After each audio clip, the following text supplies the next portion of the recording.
Hello everyone, my name's Cliff and welcome back to my channel. This is Cliff's Dark Gems. And if you're new here, welcome for the first time. And today we're going to be doing a tag video. And this is the spooky, scary skeleton tag. Stay tuned.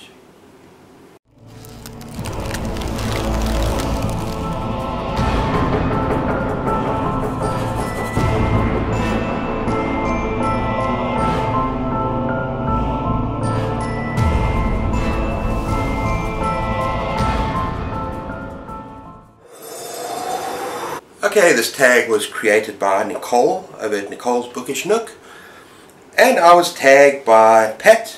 I think it's Book Chats with Pat. Didn't write the channel down. Link it down below, and also Stuart Griffin. So let's get on with the tag. And there are 10 prompts, including tag other people. And the first prompt says Witchy Mayhem. Now I'm going to have to take my glasses off for this. Witchy Mayhem. Name a book you loved or hated about witches. Okay, so first of all, I'm going to go with hate first. Well, it's difficult to say hate. I just did not enjoy it. First read. I might enjoy it because it's a beloved book by Anne Rice, and that is The Witching Hour. I just found it long, I found it wordy, and I found it dull. Not going to say much more. It's about family of witches and their history. And for me it just went on and on, but I might try it again someday.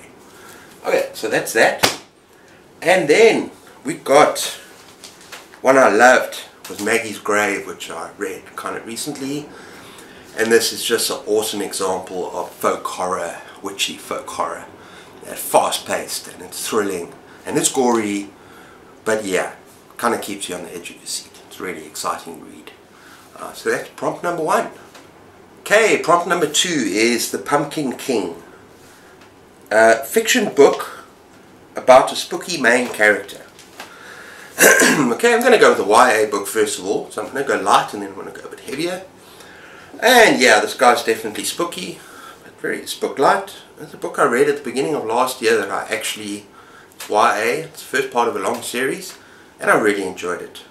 And it's skullduggery pleasant. I love that cover. And it says at the back, with his sunglasses off, there was no denying the fact that he had no face. All he had was a skull for a head. So basically he's a powerful magician, he's a detective, and he happens to be dead. But he's one of the good guys. So yeah, it's a fun book. It's a kind of an action-packed book. And I haven't read the rest of the series because I haven't found the books. And I'm not in a huge rush to. But I'd like to get to it one day. I don't normally read YA horror, but this was pleasant. Excuse the pun. Okay, I'm not sure if this is a spooky main character, maybe very creepy, kind of scary. And this is The Face That Must Die by Ramsey Campbell. Now, yeah, the antagonist in the story, kind of paranoid, got kind of psycho vibes coming off him. But yeah, and you're inside his head, and whether he's a serial killer or not, I found him very spooky. And this is a good book. Ramsey Campbell, one of his best that I enjoyed. I think I gave it like 3.5 stars. But yeah, it's a fun read. And that is The Face That Must Die. Problem number 3, Orange Fever. A book with the word orange in the title, or a book with an orange cover. So I've got orange cover here. In fact, I've got 2 editions of this book, 2 different editions, and that is different seasons. This is the first one that doesn't have the actual thing, but it is different seasons. And as you can probably recognize, this movie, one of the best movies ever, Shawshank Redemption, and it's based off a short story or novella in this book. And here's another copy, one copy, different seasons, orange on the cover. And so yeah, this is a pretty awesome collection of 4 novellas, and they're all kind of different, and they're not all horror. If you're actually getting somebody to get into Stephen King, get them to read The Body, made into an awesome movie, Stand By Me. Kind of get them to read Rita Hayworth and The Shawshank Redemption, which became The Shawshank Redemption, the movie. but both are just such awesome reads. The one I need to reread is The Breathing Method. I don't remember a lot about it. I don't remember hating it. Kind of maybe liked it. I can't remember much about that. I think it's kind of quite a bizarre story. Yeah, I think it was kind of, whoa, what the hell happened in that story? But I need to give it a reread. Prompt number 4, Ghouls and Ghosts. A book you love about ghouls and ghosts. It was one book I would have pulled out, but I'm not going with that author at the moment. I'm not going to even go there. You probably know what I'm talking about. But I'm going to go with Ghoul from Michael Slade. I think this cover, I think this silver bit here kind of changes. I think it needs a bit of a wash. But anyway, yeah, I'm going to read the back. It's not all about a ghoul, and in fact it's more about crime, police procedural, serial killer book. But the serial killer, spectre-like and sinewy, dressed in a grey cape and top hat, with a bone-white face and burning eyes. The ghoul crawls from the London sewers to kill perversely, bloodily, inexplicably.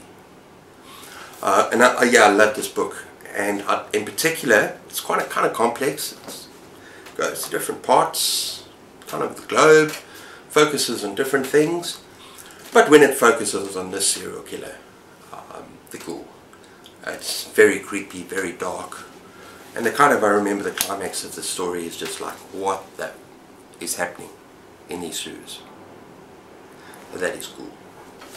Number 5 is Horrible Horrors, your least favorite horror, thriller or mystery book. Of course I'll go with horror.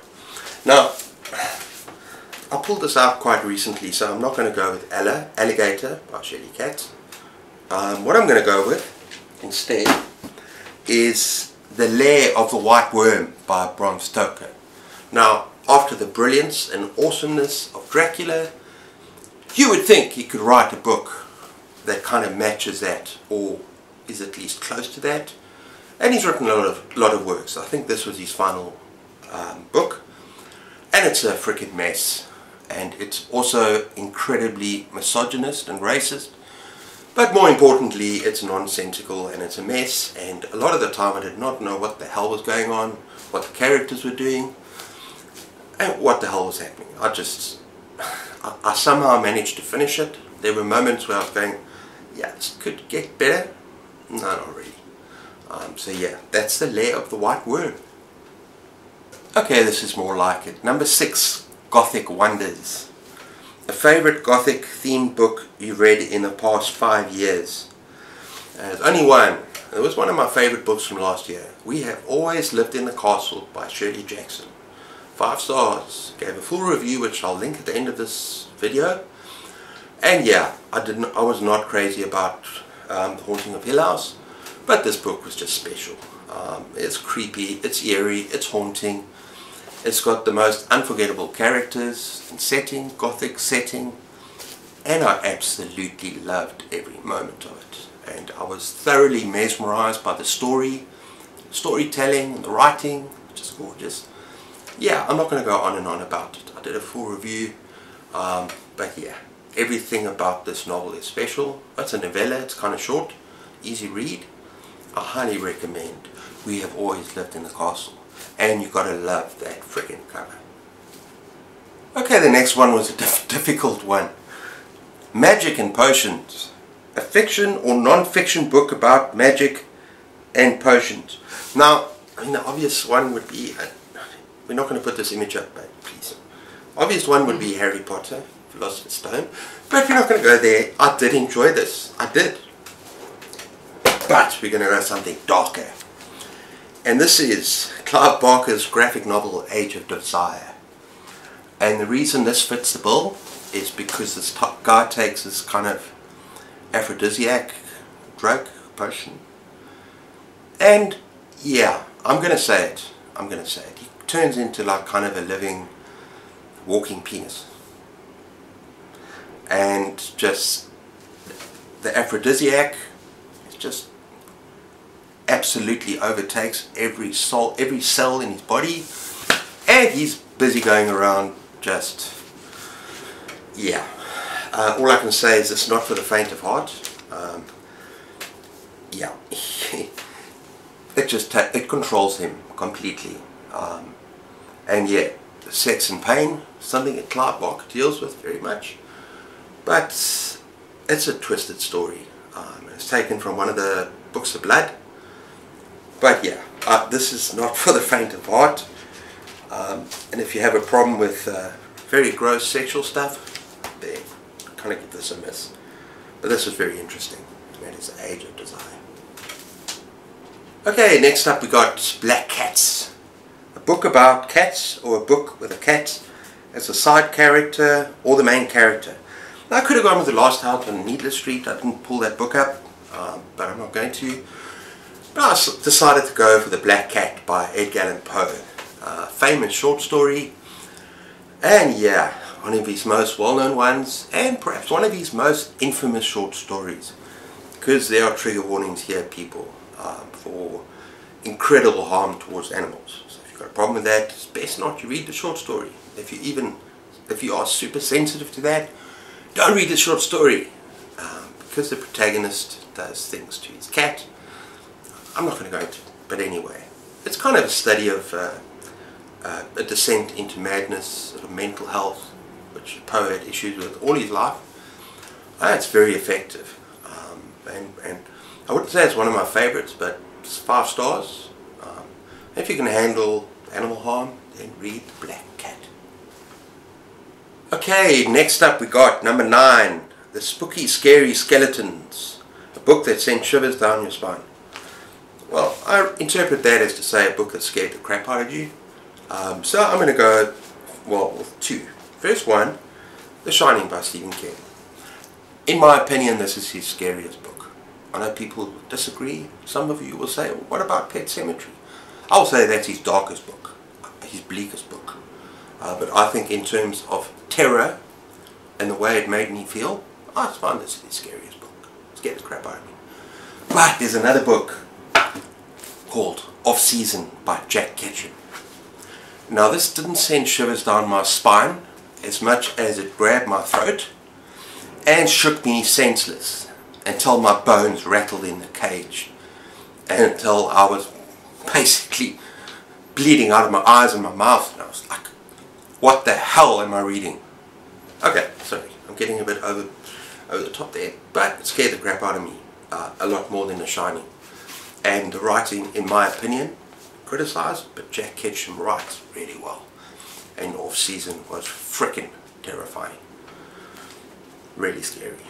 Okay, I need to find my safe space now.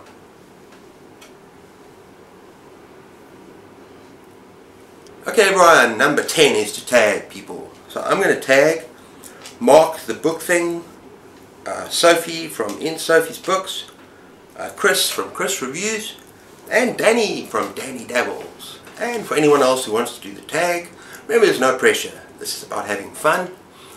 So yeah, everyone, I hope you enjoyed that. Let me know down in the comments below what you think. And until next time, keep those pages turning. Take care of yourselves, and cheers.